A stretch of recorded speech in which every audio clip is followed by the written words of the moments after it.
Right now, somewhere in America, a guy with a 140 IQ is sitting in a rented apartment, refreshing his bank app, wondering why he's still broke. He graduated top of his class. He reads more books than anyone he knows. He can explain inflation, compound interest, even the stock market, better than his financial advisor can. And yet, every month, the number in his account barely moves. Meanwhile, his old college roommate, the guy who barely passed economics, who still doesn't fully understand what a Roth IRA is, just bought his second rental property. How does that happen? If intelligence built wealth, libraries would be full of millionaires. They're not. There's a trap, a quiet one. It doesn't announce itself. It doesn't feel like failure while it's happening. It actually feels like being responsible, like being smart, and that's exactly why it's so dangerous. Let me show you how it works. Psychologists have a term for it: analysis paralysis. Smart people are trained, by school, by their own pride, to find the right answer before they act. In a classroom, that's a winning strategy. In real life, it quietly destroys wealth. Here's what that looks like. A smart person wants to invest, so they research. They read 17 articles about index funds. They watch 4 YouTube videos comparing brokerages. They join a Reddit thread arguing about the best ETF. 3 months pass. They still haven't opened an account. Meanwhile, the less smart friend just put $50 into whatever his coworker recommended. He didn't know if it was optimal. He didn't care. He just started. And here's the part that stings. Starting imperfectly beats waiting for perfect almost. But this is just the surface of the trap. There's something deeper going on. Intelligence comes with an invisible cost most people never talk about: identity protection.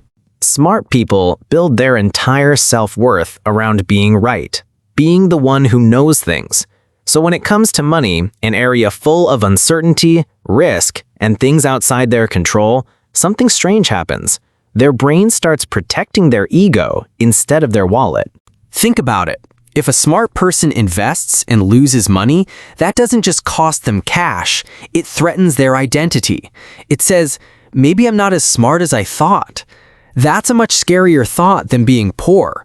So the brain does what brains do best. It avoids the threat entirely. It stays cautious. It stays still researching. It calls inaction wisdom. But inaction has a cost too. It's just invisible. There's no red notification for the wealth you didn't build.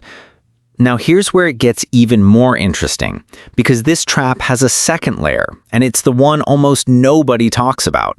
Smart people are taught to solve problems with their minds. But money isn't purely a logic problem. It's an emotional one. Fear, shame, comparison, urgency, these run the show far more than spreadsheets do. And smart people often look down on emotional decision-making. They think, I'm above impulse, I'm rational. So they never build the emotional discipline that actually protects wealth. The discomfort of saying no to a lifestyle upgrade. The patience to sit through a market dip without panic selling. The humility to ask for help even when they're used to having the answers. Meanwhile, someone with less book smarts but more life friction has often already failed, lost money, embarrassed themselves, and survived it. They've built emotional calluses the smart person never had to. That's the real trap. It's not that smart people make bad decisions. It's that they mistake thinking for doing, caution for safety, and knowledge for progress.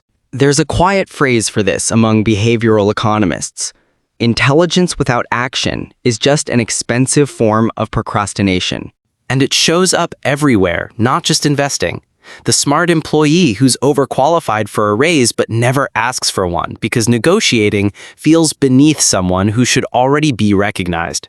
The smart founder who spends 8 months perfecting a business plan instead of 8 weeks testing if anyone would actually buy the product. The smart student who turns down a decent job offer while waiting for the right one and is still waiting 2 years later. In every case, the person isn't lazy. They're not careless. They are, in a strange way, too careful, too proud to risk looking wrong. And the market, unlike school, doesn't reward the person with the right answer. It rewards the person who moved first, adjusted, and kept going. So if you've ever felt this, that quiet frustration of knowing more than people around you, yet somehow having less to show for it, this is why. Your intelligence isn't the problem. It's what your intelligence has been quietly protecting you from. Risk, embarrassment, uncertainty, being wrong in public. But wealth doesn't ask you to be right. It asks you to be willing. So here's a question worth sitting with long after this video ends. What would you do differently with money today if you weren't afraid of looking foolish for trying? Because somewhere out there, someone less smart than you already pressed the button you're still overthinking.